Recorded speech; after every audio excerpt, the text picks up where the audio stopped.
नमस्ते। कभी ऐसा महसूस हुआ है कि किसी के शब्द या किसी का काम हमारे अंदर एक आग की तरह जल रहा हो? जी हाँ, वही है गुस्सा। एक ऐसा जहर जो फैलता तो है, लेकिन सवाल यह है कि ये जहर असल में नुकसान पहुंचाता किसे है? दूसरों को या फिर हमें ही?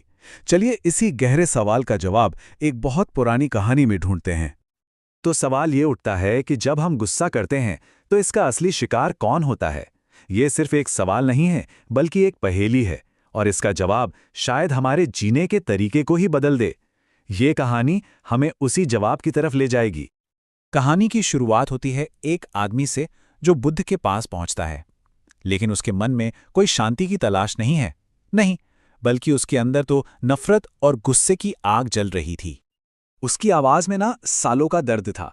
उसने बुद्ध से कहा, लोग मुझे धोखा देते हैं, मेरा अपमान करते हैं, मेरा पूरा मन जहर से भर चुका है। ये सिर्फ एक शिकायत नहीं थी, ये तो एक ऐसी आत्मा की चीख थी जिसे लग रहा था कि सारी दुनिया ही उसके खिलाफ है। अच्छा, अब इस गुस्से के तूफान के बीच बुद्ध एकदम शांत बैठे रहे, जैसे कोई झील हो। उन्होंने कोई उपदेश नहीं दिया, कोई बहस नहीं की। उन्होंने कुछ ऐसा किया जिसकी उस आदमी ने कभी कल्पना भी नहीं की होगी, और बस वहीं से सब कुछ बदल गया। एक बहुत ही हल्की सी मुस्कान के साथ बुद्ध ने पास में रखे एक खाली कटोरे की तरफ बस इशारा किया। एक बहुत ही मामूली सा इशारा है ना, लेकिन इसी इशारे में कहानी का सबसे गहरा राज छिपा था। और फिर उन्होंने उस आदमी से पूछा, अच्छा एक बात बताओ, अगर इस कटोरे में जहर भरा हो और तुम वो जहर किसी और को पिला दो, तो क्या उससे तुम्हारा जहर खत्म हो जाएगा? ये सवाल नहीं था, ये सीधा उस आदमी की सोच पर एक चोट थी। ये सवाल हवा में जैसे गूंजता रहा, और वो आदमी एकदम चुप, जैसे पत्थर बन गया हो। कोई जवाब ही नहीं था उसके पास। और इसी खामोशी में बुद्ध ने उसे गुस्से का असली चेहरा दिखाया। बुद्ध ने समझाया, गुस्सा असल में वही जहर है जिसे हम पिलाना तो दूसरों को चाहते हैं, लेकिन जो सबसे पहले हमें ही अंदर से जलाता है। जरा सोचिए, ये कितनी बड़ी और कितनी परेशान करने वाली सच्चाई है। बुद्ध ने अपनी बात आगे बढ़ाई। उन्होंने कहा, देखो, जो लोग तुम्हें चोट पहुंचाते हैं ना, वे अक्सर खुद किसी तकलीफ या अज्ञान में होते हैं। उन्हें शायद पता भी नहीं होता कि उनके काम का दूसरों पर क्या असर पड़ रहा है। लेकिन बुद्ध ने जोर देकर कहा, अगर तुम उस चोट को अपने दिल में जिंदा रखते हो, उसे पालते रहते हो, तो तुम असल में खुद को सजा दे रहे हो। मतलब गलती कोई और करे और सजा हम खुद को दें? कितनी अजीब बात है ना? बुद्ध के इन शब्दों ने उस आदमी के दिल पर जमी गुस्से की बर्फ को पिघलाना शुरू कर दिया। उसकी आंखों से आंसू बहने लगे।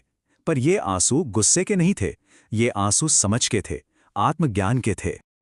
अब उसकी आवाज में गुस्सा नहीं था, एक बच्चे की तरह मासूमियत थी, एक सच्ची जिज्ञासा थी। उसने पूछा, तो फिर मैं क्या करूं? अब वो बदला नहीं चाहता था, वो इस जहर से आजादी चाहता था। बुद्ध का जवाब बहुत ही सीधा लेकिन उतना ही गहरा था, क्षमा करो।